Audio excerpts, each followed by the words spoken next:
ঢাকার আয়োজনটা আসলে নিজের চোখে দেখা হয়নি, কিন্তু আজকে একটু এক্সপিরিয়েন্স করলাম। আবারও হোক এটা আশা করবো আমরা।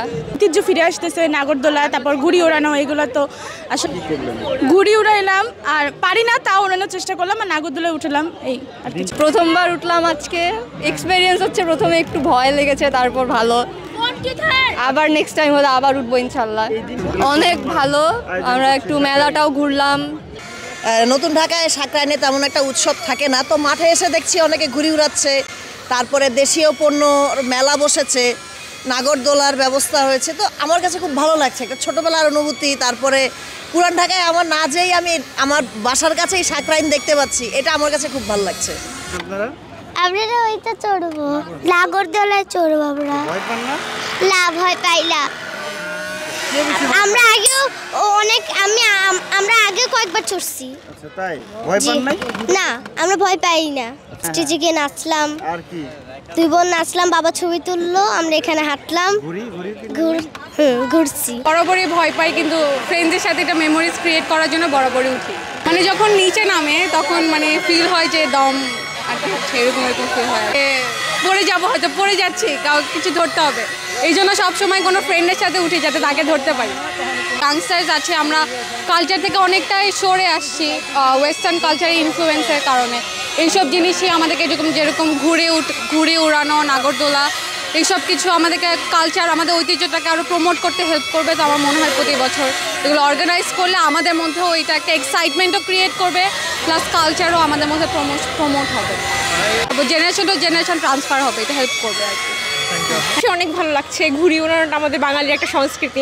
আজকে সাঁকরাইন উপলক্ষে ঘুড়ি উড়াচ্ছি, ফ্রিলি এক্সপ্রেস করছি। আমার ক্যাম্পাসের মধ্যে, আমার সেন্ট্রাল ফিল্ডের মধ্যে আমি ঘুড়ি উড়াতে পারছি, সবাই সবার মনের মতো উঠতেছে। ঘুড়ি আসলে আমাদের বলতে পারে আমাদের মনের ইচ্ছাটা আকাশের মধ্যে উঠছে, আমরা দেখছি আমরা ঘুড়ির মাধ্যমে উপরে উঠছে, এই জন্য ঘুড়ি উড়াতে পেরে আমরা আসলে খুবই ভালো লাগছে। প্রতি বছর আমরা ঘুরানো হয়, কারণ আমরা হচ্ছে কেরানীগঞ্জের বাসিন্দা। কেরানীগঞ্জের একটা ঐতিহ্যবাহী খেলা হচ্ছে কি ঘুড়ি খেলা। তখন আমরা ছোটোবেলার কথা যদি বলি, ছোটো থেকেই আমরা স্কুলে টাকা জমিয়ে, তখন আমাদের সময় ঘুড়ি ছিল হচ্ছে আপনার 1 টাকায় 2টা বাজিত, মানে 50 পয়সা ঘুরা। তো ওই 50 পয়সা আমরা অ্যাফোর্ড করতে পারতাম না, পলিথিন, তারপর হচ্ছে পেপার কেটে ঝাড়ুর যে শলা থাকে, শলা দিয়ে ঘুড়ি বানাইতাম আমরা, তখনই ঘুড়ি উড়াইতাম। আর যখন খেলা হইতো তখন হচ্ছে যে বাঁশ কেটে, কঞ্চি কেটে হচ্ছে আমরা নাড়াই বানাইতাম। আর এই যে সুতাটা দেখতেছেন, এই সুতাতে আমরা সুরকি দেওয়া বলে এটাকে। সুরকি দিতে কী করতে হইতো, ঘাম, তারপরে যে কাঁচ ভেঙে তখন হচ্ছে যে মানে আঠা করে জাল দিয়ে তারপরে সুরকি দেওয়া হইতো।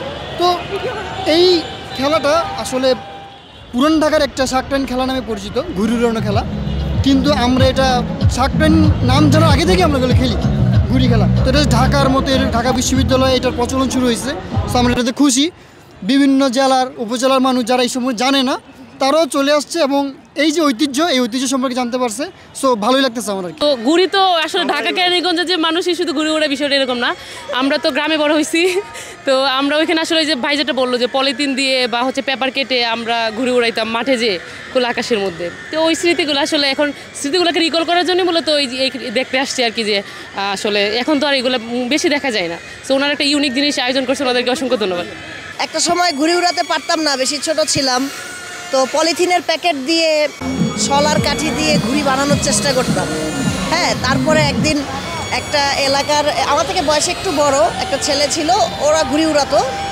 ওর একটা ঘুড়ি ছুটে যাওয়ার পরে ওর ঘুড়িটা আমার বাসার সামনে এসে পড়ে। তো আমি হচ্ছে ঘুড়িটা নিয়ে দৌড় দিয়েছিলাম আর কি। তখন ওই ছেলে আমাকে বললো, এই বাবু তুমি যেও না, ঘুড়িটা আমার।